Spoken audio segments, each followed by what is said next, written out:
This is where I normally stop and take questions. We will certainly do that. Dick, if you want to come back on the line as well, you certainly can. But if there are any questions, we'll certainly take them at this point. Dave, excellent job. Really, really good. I have a couple of questions, and so obviously now would be a good time to enter questions into the Q&A box. Just type the question in, and we'll get to it. Let me just start out. One of the things that I've tried to do, and we have a number of customers, some are using Control-M, some are using competitors, and when we go to a competitor, they would typically say, we've got 1,000 jobs already running. The last thing we want to do is do any change up of anything like that. What's it like to switch from one of your competitors to Control-M then? Well, the process of moving from one workload automation tool to another is something that has evolved over time. It's not one of those things where we've spent lots of time customizing different types of tools and things like that to specific environments to move people from point to point, and it takes a year and all this other stuff. That's very passé. We spent a lot of time at BMC creating the tooling necessary to move customers in a very, very straight line manner from incumbent third-party tools from other vendors to Control-M. In fact, the conversion tool that we have created already, all of the tools that exist, are regular product functionality, which means that our R&D organization built them, that they are supported by the Control-M support desk. If you use them and have any problems with them, there will be somebody there to back you up. The typical conversion project really is 80% data migration, 20% validation and customization. And truthfully, the sad part is that there are a lot of tools out there from previous vendors, some of which I worked for, that haven't evolved past their programming, that haven't created the stuff that Control-M presents in the way that makes that workload automation platform that application management platform as well. And it's really more about what you don't have as to the decision as to whether or not you move. The actual movement is a lot easier than it used to be. Okay. Let me ask another question. And I guess from what I've seen is just watching the demo here, there's sort of a gray line between some monitoring tools that may already be out there and Control-M. For example, if a job starts to slow down and you can take a look and you can kind of pinpoint where the cause is, you would probably get similar information from some of your monitoring tools that you might have out there. What typically happens in that scenario? Is there a message that's sent to the service desk to try to fix these things? How does that work in practice? Yeah. Well, that's a very good question, and it actually takes different tacks, right? So let's say, for the sake of argument, I have that job that is running too long. I can make that a notification to the TrueSight product from BMC, for example, or directly to the ITSM product in the case of Remedy, where I can have it open a ticket and actually have that ticket assigned to specific people and have all the intelligent ticketing things that happen inside of Remedy ITSM. It really becomes a very collaborative thing into what you want it to do, because TrueSight has the ability to take that information in and associate it to a service model. It can pass it off to the Atrium Orchestrator orchestration tool and look at the process that needs to be taken in the background when that job is running along. It can actually start interrogating the server and say, hey, why is the server running long? Oh, the CPU is buried. What's burying the CPU? All those things can be automated on the other side. So now they become a collaborative set of technologies. Control-M, it becomes a good orchestration tool to get all of that work done at high velocity. BPPM and ITSM give you the ability to go out and deal with those events as they occur and do the appropriate processing of them, whether it's creating those intelligent tickets and having people react to them manually, or trying to do some automated types of efforts using Atrium Orchestrator to actually do the rudimentary type of root cause analysis that AO is really built to do. And then, of course, they all talk to each other. So I talk to both ITSM and BPPM. They can talk back to me using web services, APIs, and things like that. So we all have the ability to correlate this information. Let's take another scenario. I have a server that is pegged, and I need to tell Control-M, hey, stop dispatching work on that server. I can have BPPM go out, or I should say TrueSight now, I got to quit calling it by the old name, but have TrueSight go out and actually see that error happen way ahead of time and actually tell Control M, hey, put these jobs on hold because they are not going to run right when they get there. That kind of interaction between those products is something that BMC has spent a lot of time creating interfaces for, continuing to evolve those interfaces to make them better. But they really become a collaborative set of tools. Okay. Well, very cool. There's a couple of questions that have come in. Let's turn to those now. The first one here is, how do you activate/get? And I think that was one question. And then the second question here is the self-service portal. Okay, so activating and getting could be any number of things, right? So if you activate or want to get, the individual product, obviously there's a licensing set of issues that we normally go through. It's in typical course, it's a usage-based license where we look at a high water mark for the number of tasks you run over a given year's period of time.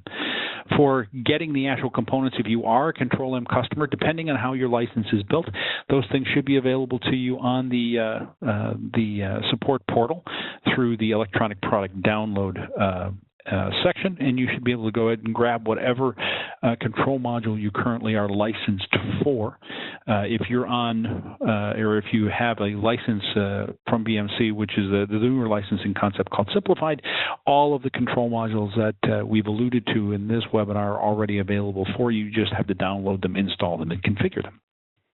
Okay. As to the self-service portal, that is something that's already built in the infrastructure. It's actually part of a component of Control M called the Enterprise Manager. It just needs to be enabled, and there is an enablement installation. It's very, very short to turn that on, assuming that your license allows you to do that. So it is a licensed component, just like everything else, and as long as you have a license for it, it's something you can also download from the support website in the electronic product downloads area, and you will have access to self-service as well. Okay, thank you.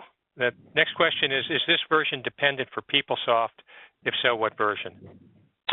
We are currently good for all of the 8 releases of PeopleSoft. So we actually, when we do the integration between Control M and PeopleSoft, it actually relies on the version of PeopleTools, not the actual version of PeopleSoft. So the PeopleTools API releases any 8 or above version is what we currently support for the integration between Control M and PeopleSoft. Okay. And one thing that I wondered, you mentioned Informatica several times during the presentation. Is that because Informatica really requires an automated job scheduler to work with? No. Why was that? It's one of the more consistent things that I personally see from our customers, because the ETL processes are becoming more and more and more used in our environments, right? So when we think about Enterprise Transform and Load, we actually think about those tools that actually do them. The Informaticas, the Cognoses, the data stages. And they're there to do those types of things. And the thing is that for most of those processes, if you write them inside of Informatica or inside of the other two, they become black boxes that they are scheduled inside the application. You don't really have the ability to see the information without being, someone who has access to the Informatica, the Cognos, the data stage. You don't have the ability to orchestrate the predecessor-successor relationships for those jobs outside of the purview of Informatica or Cognos or data stage. And truthfully, this is something that is systemic of all of the application development tools, whether we're talking about ETL, we're talking about the big data stuff for Hadoop, the ERPs. All of them have small rudimentary things to do, light scheduling, but there's nothing out there that ties them together better than a Control M type of workload automation tool. And Control M really is the best tool in the industry for it, for the specific thought process of all the applications that we do integrate to today, and the ability to visualize all of those processes with great strength and in many ways, so that you have multiple consumers of that data that don't necessarily have to be somebody who understands all of the underlying nuts and bolts. Yeah, so it would be difficult if you didn't have a product like Control-M, then, wouldn't it? I mean, you'd have to write jobs to run using scripts and so on. Isn't that kind of the way you do it? A lot of the times that is the case. And a lot of the times there are certain objects inside of those individual processes that can run things outside, but they're fire and forget a lot of times, where you just fire it off and they don't track them. Or, if I'm going to interface between my ETL tool and my database, that I actually have a script that I'm going to run that's going to take my output file and then execute an SQL query to push it into, or an SSIS package or a stored procedure to push that data into the database, and those things are handwritten. So these types of things are the reason why we spent so much time creating these third-party application interfaces, to take the onus off of that application developer to need to write all that work, because there's a lot of cycles that go through the creation of that. It's the writing of the script, the testing of the script, the getting it into production, and then the break fix and the continuous evolution of those scripts to continue to support the application as it evolves through its life cycle. Okay. Well, we've come to the end of the hour. I wanted to say thank you. Well, we just got a question in here, and let's just try to squeeze it in. I appreciate if anybody wants to sign off, feel free to do that. But here's the last question, and then we're done. We currently use UC4. Overall, we're pleased with its ability, but we have found that many of the functionality we look for require the purchase of add-ons, which can be expensive. So I guess that's just a comment here. Right. Well, that's the interesting part about this. So, there are different companies in the world, and they have different licensing models, and a lot of them have taken the somewhat onerous path of charging you for every possible thing that they can charge you for to generate revenue. Right. We don't do that, and the simplified licensing model, as I've kind of alluded to, really makes that makes that process much lighter, because we make available to you all of the application integrations for the core licensing model that you select. So in the case of either Simplified Suite or Simplified Select, regardless of which one that you contract for, all of the application integration control modules are included in that license. We're not going to hit you for every instance of Informatica or every instance of PeopleSoft.